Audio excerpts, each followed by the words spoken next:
Olá, seja muito bem-vindo a este episódio especial, aquele pré-jogo que você gosta, de dois dos maiores times do futebol brasileiro. Já fizeram final de campeonato brasileiro, então já chega deixando o seu like, comenta quanto vai ser o jogo em São Januário, num Vasco pressionado na 13ª posição, um São Paulo pressionado dentro do G4. É possível isso? Nós vamos debater tudo isso e muito mais agora. Então deixa seu like, comenta, compartilha com os amigos e se inscreve no nosso canal. E pintou o QR Code no cantinho, é para você baixar o nosso aplicativo Flash Score e ter muita informação na palma da sua mão.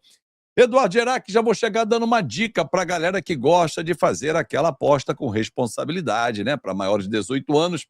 Jogo do Vasco, meu amigo, você pode lançar lá, ambos marcam, porque o Vasco toma gol todo jogo. E os números mostram isso, eu não estou dizendo Verdade. aleatoriamente, não. Os números mostram que desde fevereiro o Vasco leva gol em todos os jogos. Edu, tudo bem? Tudo bem, sim, Fábio. Um abraço a você, para todas e para todos. E essa final do Campeonato Brasileiro que você se referiu aí foi lá em 1989. O Vasco foi campeão aqui no Morumbi, em cima do São Paulo, gol do Sorato, né? Era um regulamento que se o Vasco ganhasse não teria o segundo jogo, enfim. Mas o Vasco voltou para o Rio com o título na sacola. Bom, falando especificamente desse jogo, né? Realmente é um jogo importante, né? As duas equipes precisando vencer, o Vasco jogando em casa. Agora, é um confronto, né? Como a gente já começou a discutir aqui, né, Fábio, que tem essa questão aí dos times que não vêm assim com grandes partidas, né, nas últimas rodadas, né? O São Paulo, tudo bem, está indo até que, em termos de resultados, está indo bem, relativamente bem na Sul-Americana, né? Você vê que o São Paulo aí, nos últimos 4 jogos, uma derrota, 3 vitórias, e o Vasco, que não venceu nos últimos 4 jogos, né? Vem de 2 derrotas e 2 empates. Ali o desenho, né? Porque a nossa arte aqui está em inglês, o desenho é o empate em inglês, que é o retângulo branco, o quadrado branco, melhor dizendo, e os quadrados vermelhos, claro, derrota, né? E os quadrados verdes, vitória. E aí é um confronto, né? O São Paulo, na história do Campeonato Brasileiro, tem 25 vitórias contra 12 do Vasco e 12 empates também entre os dois times, né? Mas o São Paulo, que no Campeonato Brasileiro realmente vem deixando a desejar. Inclusive, o São Paulo perdeu a última partida, né? Aquele quadradinho vermelho ali. Foi a pior a pior derrota do São Paulo para o Vitória no Campeonato Brasileiro. Perdeu por 2 gols de diferença, isso não havia acontecido, né, Fábio? Porque se a gente for pegar a classificação do Campeonato Brasileiro, o São Paulo, como você disse, está na 3ª posição, o Vasco está na 13ª. Só que no saldo de gols, os ataques dos dois times estão muito parecidos. A questão realmente, como você já chamou a atenção, é a quantidade de gols que É o a Vasco vem cozinha. tomando. É a Exatamente. cozinha. Que o Renato não ajeita, né? Impressionante. Ele não consegue ajustar e não terá o Saldívia suspenso, né? O Cuesta vai como titular. Exatamente. E aí isso, claro, acaba refletindo nos números dos goleiros, né? A gente está usando aqui o número dos goleiros, mas claro que é todo o sistema defensivo que entra nessa Coitado do discussão, né? Léo Jardim, rapaz. Olha aí. Tomou 17 gols já no Campeonato Brasileiro, 3 de fora da área, e como você disse, o Vasco tomou gols em todos os jogos, né? Não teve nenhum jogo com baliza zero. Os gols de fora da área foram tomados nos jogos contra o Botafogo, o Flu e a Chape. Foram os 3 gols que o Leonardo Jardim tomou de fora da área. E no caso do Rafael, né, o goleiro do São Paulo, tomou 9 gols. Como eu disse, a pior derrota do São Paulo foi na última rodada, 2-0 para o Vitória, porque antes disso havia perdido só por um gol de diferença. Gols de fora da área, no clássico contra o Palmeiras, né? Aquele golaço do Arias da entrada, né? Ele estava fora da área, na verdade, ali, mas já perto ali da linha da grande área. E o São Paulo não tomou gol em 3 partidas, né? Dos 11 jogos que fez até aqui no Campeonato Brasileiro. Não tomou gol contra a Chape, Curitiba e Grêmio. Lembrando que Curitiba e Grêmio ainda era na gestão Hernan Crespo, né? Gestor é bom. Chapecoense já era o Roger Machado.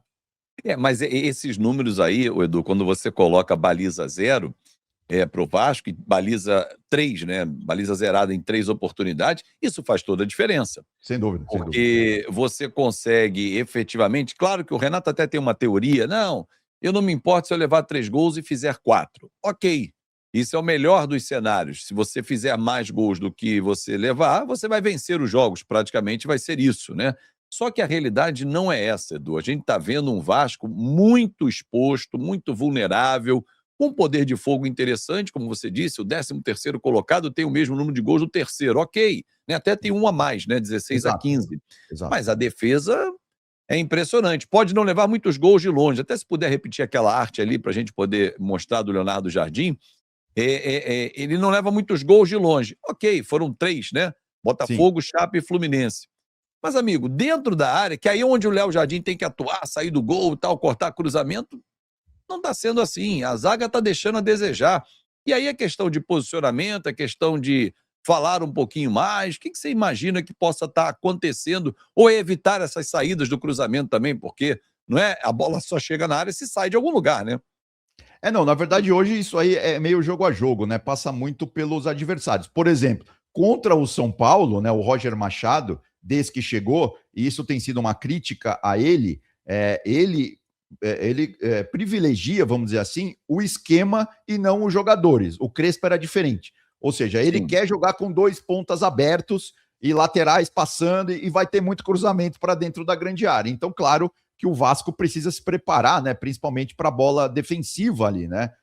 Tanto o Léo Jardim, o Robert Renan, enfim, o Saldívia, os O zagueiros que. Cuesta, o Saldívia está O Cuesta, fora. o Cuesta que vai entrar ali no miolo da zaga, tem que, claro, estar atentos para isso, assim como os laterais, né? Talvez o Cuiabano pelo lado esquerdo, Isso. o PH pelo lado direito, enfim, tem que ficarem preocupados com isso, porque o São Paulo vai jogar pelos lados do campo. Com o Roger tem sido essa a tônica. Claro, o sistema defensivo hoje, né? O próprio Abel Ferreira fala muito isso, o Ancelotti já falou muito isso também. O sistema defensivo hoje começa desde o ataque, né? Sim, Se os sim. jogadores lá da frente não começarem a cercar, pressionarem, enfim, aquela pressão coordenada, né? Como os treinadores gostam de falar hoje, aí a coisa vai se complicando realmente, né? Mas no caso específico da partida contra o São Paulo, e o São Paulo tem tido esse problema também, né? Por exemplo, na última partida contra o Vitória, o Jair Ventura, treinador do Vitória, travou muito bem as laterais do campo.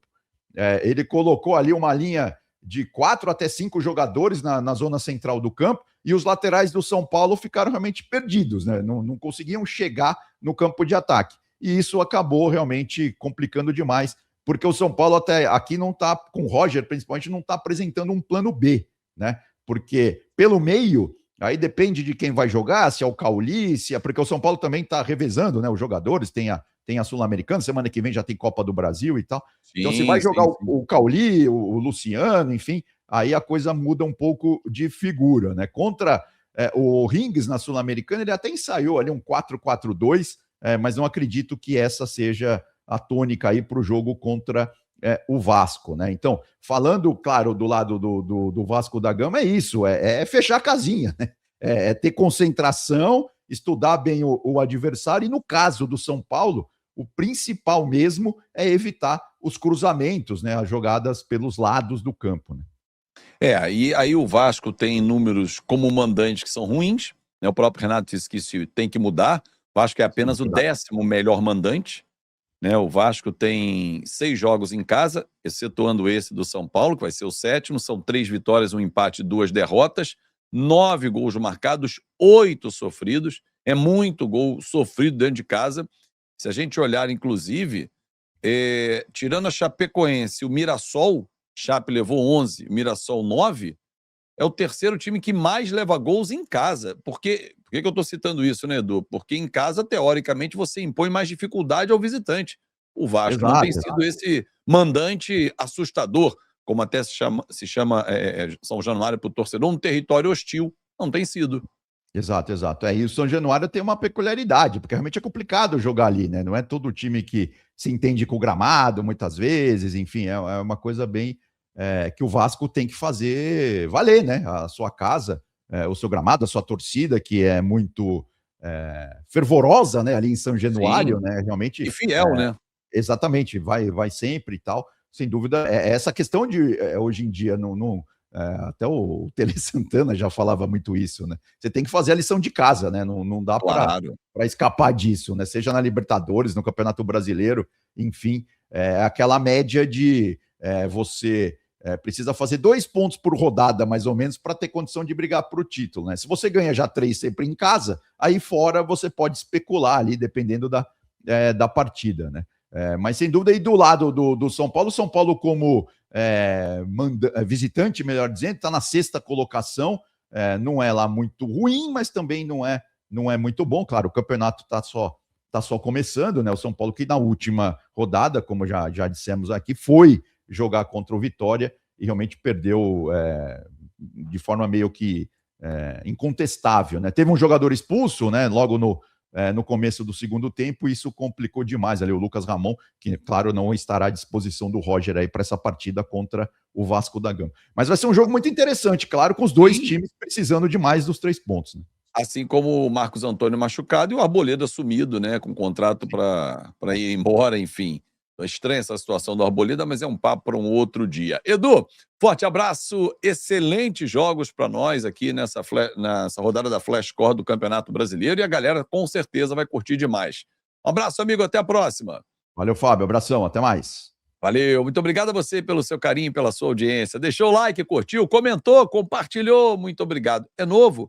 Então se inscreve no canal e baixa o aplicativo Flash Score na palma da sua mão, muita informação para você. Excelente fim de semana e até a próxima.